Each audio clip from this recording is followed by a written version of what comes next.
Good morning, student. Welcome to our last topic of the chapter, sector of Indian economy. Dear student, we are going to study about the public and the private sector in this topic. So let's start the topic.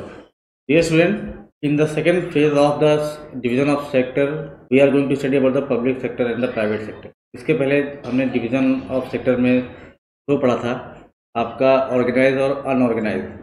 Organise और unorganise sector का division होता है on the basis of work, लेकिन sector of public and private sector का division होता है on the basis of the ownership. ठीक है, on the basis of ownership. हम लोग ये पढ़ने चल रहे हैं कि आपके देश में आपके देश की अर्थव्यवस्था को मजबूत करने के लिए पब्लिक सेक्टर का क्या योगदान है और प्राइवेट सेक्टर का क्या योगदान है। पब्लिक सेक्टर क्या होते हैं, प्राइवेट सेक्टर क्या होते हैं, और हम लोग एग्जाम्पल भी देखेंगे और साथ में हम लोग डिस्कस करेंगे कि सरकार को पब्लिक सेक्टर को बढ़ाना क्यों चाहिए। ठीक है, ये टॉपिक हम लोगों का है। तो चलिए देखते हैं बेटा। ये आप जानते हो कि पब्लिक सेक्टर की बात के बारे में अगर हम बात करते हैं तो अक्सर हम देखते हैं कि पब्लिक सेक्टर क्या होता है, they provide goods to the people. दूसरी बात होती है नो अफेक्टेड बाय द आपका रीजन, मतलब कि लोगों के भलाई के लिए सरकार काम करती है। इन्वायरमेंट को इन्वायरमेंटल प्योरिटी के लिए इन्वायरमेंट काम करती है। और तीसरी बात है समाज में इनइक्वलिटी जो है रिच और पुअर की, उसको दूर करने के लिए सरकार काम करती है। ठीक है, वही भी प्राइवेट सेक्टर का काम है प्रॉफिट मेकिंग। इसके अलावा ये आपका इंटरप्रेन्योर्स क्रिएट जॉब। आपके देश में पब्लिक सेक्टर सभी लोगों को जॉब नहीं दे सकती, इसलिए इंटरप्रेन्योर्स का आना बहुत ज़रूरी है जिससे कि लोगों को जॉब मिल सके। तीसरी चीज़ क्या है कि पब्लिक सेक्टर प्राइवेट सेक्टर में लेस ब्यूरोक्रेसी होती है, जिसके कारण करप्शन की होने की संभावना कम होती है या ना के बराबर होती है। ठीक है, तो इस तरीके से चाहे वो पब्लिक सेक्टर हो या प्राइवेट सेक्टर हो, देश की अर्थव्यवस्था में दोनों का ही अपना बहुत बड़ा योगदान है। अगर हम डेफिनेशन देखना चाहें कि how can we define private sector, तो प्राइवेट सेक्टर को डिफाइन करने के लिए हम क्या बोलते हैं, private sector is the part of the Indian of the country's economic system.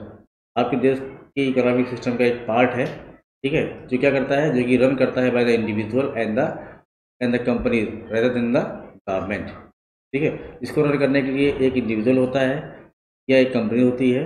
कोई सरकार इसको रन नहीं करती, बल्कि इसको रन या इसको चलाने का काम जो है गवर्नमेंट करती है। नहीं, गवर्नमेंट नहीं करती है, बल्कि गवर्नमेंट के बजाय एक इंडिविजुअल या एक कंपनी या ग्रुप ऑफ पीपल इसको रन करता है। उसी का उल्टा आपका है पब्लिक सेक्टर का। पब्लिक सेक्टर को that is owned by and operate by the government and exist to provide services for the peeps for its citizen. The main purpose of public sector is to give service. अपने देश के लोगों को service देना होता है, और ये आपका इसका ओन्ड और operation it should be owned and operated by the government. और यही पे प्राइवेट सेक्टर की बात है हमने किया। प्राइवेट सेक्टर हमेशा प्रॉफिट के लिए ही काम करता है, लेकिन सर्विस आपका जो पब्लिक सेक्टर होता है हमेशा सर्विस देने के लिए काम करता है। तीसरी चीज़ देखिए, there is a definition about the public sector. तो प्राइवेट सेक्टर आपका क्या है। प्राइवेट सेक्टर में बेटा आपकी एक छोटी सी कंपनी भी हो सकती है, स्मॉल फर्म्स हो सकते हैं जिसको एक आदमी काम देखता है, और या तो एक मल्टीनेशनल कंपनी भी हो सकती है जिसको जो ऑपरेट होता है ग्लोबली। ठीक है, in the case of large businessman there might be thousands of owner. अगर हम बड़ी बात करते हैं, बिजनेसमैन की बात करते हैं, तो फिर उसके ऑनर हज़ारों हो सकते हैं। ठीक है, लेकिन इनका जो मेन गोल होता है वो प्रॉफिट हासिल करना ही होता है, ना कि सर्विस देना। उनको आपका देश के डेवलपमेंट से भी उनका योगदान होता है, लेकिन ये सर्विस के बजाय प्रॉफिट लेना ज़्यादा पसंद करते हैं। एग्जाम्पल अगर हम देखना चाहें तो पब्लिक सेक्टर में एग्जाम्पल आपका सेल है, स्टील अथॉरिटी ऑफ इंडिया।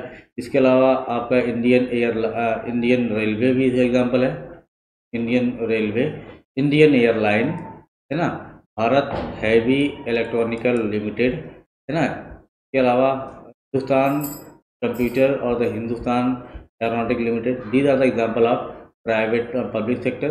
और वहीं पे अगर हम जाते हैं प्राइवेट सेक्टर में, तो आपका रिलायंस इंडिया इंडस्ट्रीज लिमिटेड। इसके अलावा आपके यहाँ पे जो और भी चीज़ें हैं जैसे टिस्को, TIS, टिस्को के अलावा आपका Bajaj, Mahindra and Mahindra. These are the example of आपका private sector of economy. Now the next question is कि गवर्नमेंट को इन सेक्टर को बढ़ावा देने की ज़रूरत क्यों है।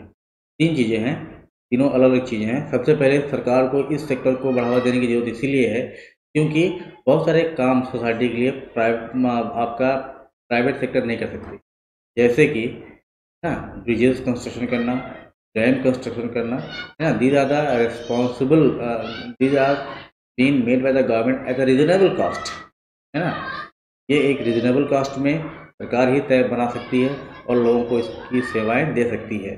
दूसरा एग्जांपल है, दूसरा कारण क्या है कि government is required to support some services for the economic growth. सरकार को आपके देश की अर्थव्यवस्था को बढ़ाने के लिए कुछ सर्विसेज को सपोर्ट करना जरूरी है, जैसे selling electricity at the cost of generation.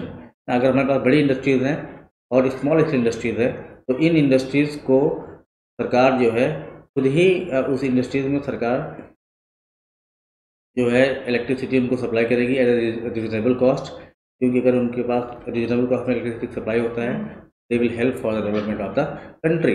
और लास्ट में हम कह सकते हैं कि गवर्नमेंट की कुछ प्राइमरी रेस्पॉन्सिबिलिटीज़ हैं, ठीक है, इस पर उसको पैसा खर्च करना बहुत ज़रूरी है और उसकी रेस्पॉन्सिबिलिटीज़ भी है, जैसे हेल्थ हुआ और एजुकेशन हुआ, है ना। हेल्थ और एजुकेशन पे सरकार को पैसा खर्च करना जरूरी है, इसीलिए पब्लिक सेक्टर में अधिक से अधिक पैसा इन्वेस्ट करना ये गवर्नमेंट की जिम्मेदारी भी बनती है।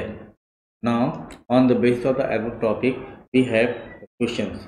बेटा ये जो क्वेश्चन आपके पास 8 क्वेश्चन दिए गए हैं, ये क्वेश्चन आपका टॉपिक नंबर 1 से लेकर टॉपिक नंबर लास्ट तक के क्वेश्चन हैं, ठीक है। आपके सामने क्वेश्चन विजिबल हो रहा है, हमें क्वेश्चन को बताने की जरूरत नहीं है, चाहे वो GDP हो, हमने इस पर डिस्कस किया है, क्लास में भी किया है और अब इस पर करिए ना। गांव में एम्प्लॉयमेंट की अपॉर्चुनिटीज को कैसे बढ़ाया जा सकता है इसके बारे में भी आप क्वेश्चन लिखिए, ठीक है।